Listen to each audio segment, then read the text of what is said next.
Hi, what's good, beautiful people? It's your girl Tay, and I'm here yet again with another update video. So definitely make sure you guys smash that like button, comment down below, subscribe, plus push the post notification bell button so that way anytime I upload a video, you will be notified.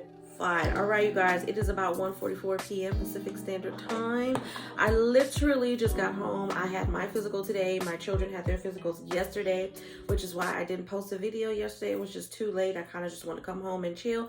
But y'all know I'm not going to leave you hanging for too many days. So jumping right into things, we're going to talk about a little bit of what's going on in state-specific news, and some of it may be a little bit more general, but let's jump right into it. So the first thing that I wanted to talk about is the possibility of a 32-hour work week. Now, most people who have been in the workforce know that generally full-time, depending on the company, can be anywhere from 32 to 35 to even 40 hours a week. But lawmakers want employers to pay overtime wages beyond 32 hours a week, okay? But experts argue it will kill jobs. Let's dig in a little bit deeper. It says, as the 4-day work week gains popularity across the country, California lawmakers are considering passing a new law that will require certain employers to pay employees overtime for working more than 32 hours within a 4-day time span. Okay, while the new 4-day work week trend was born out of the Great Resignation, where a record high 3% of workers quit their jobs, some economic experts believe that it could cause more harm than good to the American economy. Okay, for example, the California Chamber of Commerce recently spoke out against requiring employers to pay workers overtime wages for working more than 32 hours in a week. Okay, the country is already experiencing strained supply chain issues due to the labor shortages and increased transportation costs. According to the Assembly member Evan Lowe, a law like this will not be sustainable for many businesses. Comment down below, y'all. Let me know what you think about this. I'm kind of in between. Let's just say, average American, okay, maybe they don't have any children, they don't have any responsibility to nobody but themselves. If they're working 5 days a week, they get 2 days off. If they split that into 8-hour shifts a day, then there's their 40 hours, okay? Now for a 4-day work week, how many hours is that a day? To be perfectly honest, is my thing. We're going to do some calculations right now, because if they're saying if they work over four days and it's 32 hours, so let's divide 32 by 4. Okay, I guess that's 8 hours. I don't know what I was thinking about in my head. Disregard that. So I think in my head I was thinking about something else. Maybe I was thinking about 40 hours in 4 days, and I'm like, that's 10 hours a day, so that'll be overtime.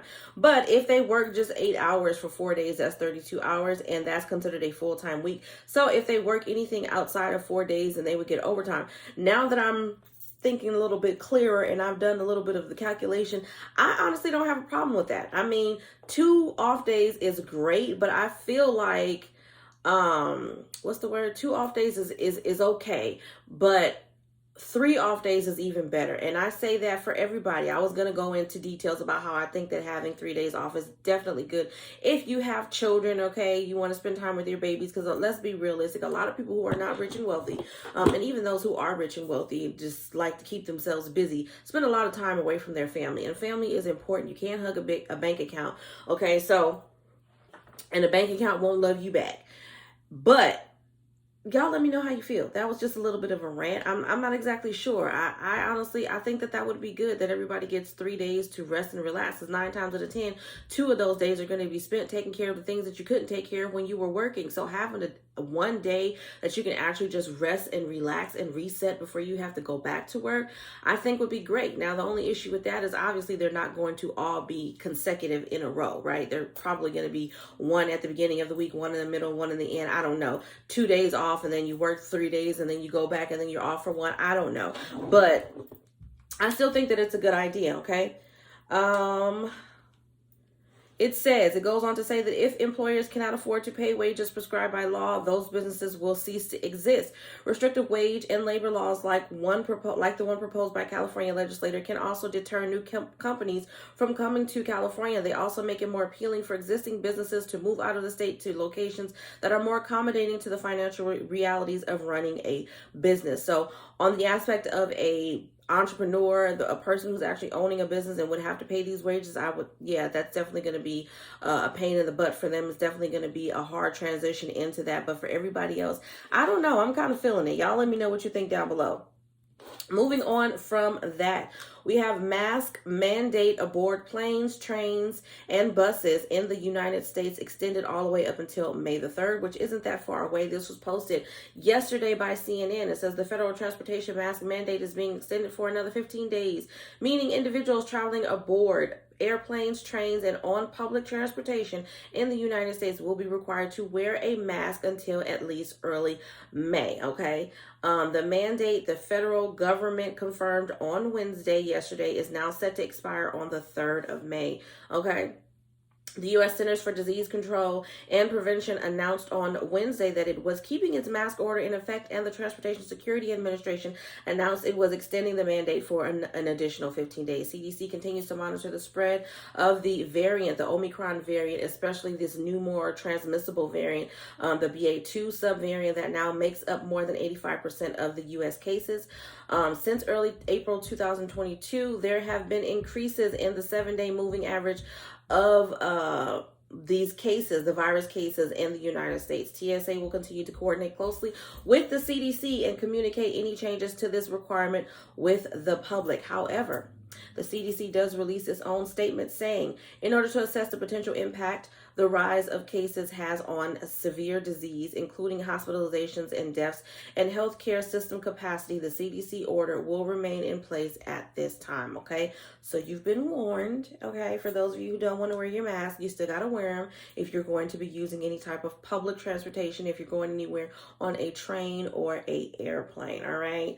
As of now, or as of yesterday, I should say, the United States is averaging about 38,345 new virus cases per day. And this is according to the data from Johns Hopkins University, okay? So just making sure that you guys are aware what's going on in the lovely land of the free.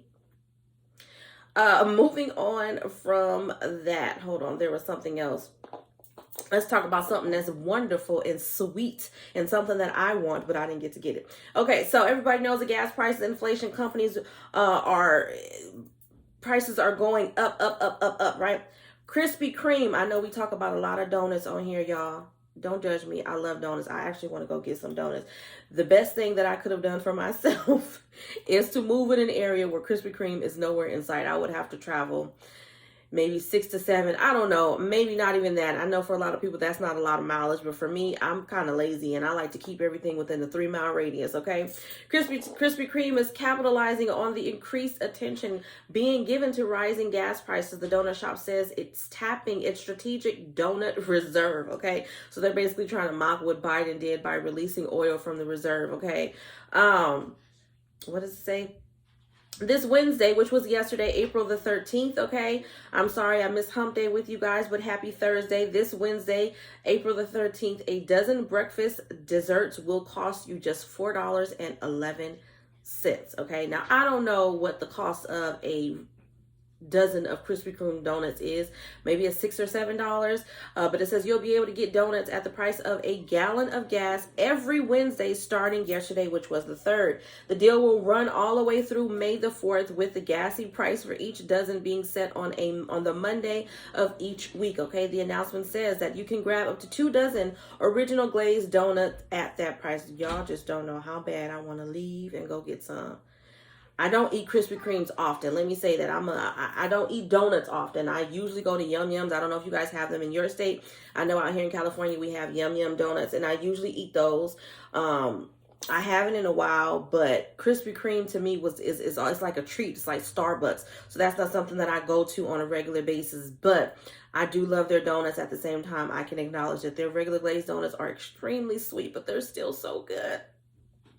That makes 2 days each week where there's a special offer at Krispy Kreme following the announcement that cinnamon rolls are back on the menu every Sunday. So if you didn't know, because I didn't know, y'all got your cinnamon rolls on the menu, okay? Take advantage of the deal now before gas prices get high enough that it isn't a discount anymore, okay?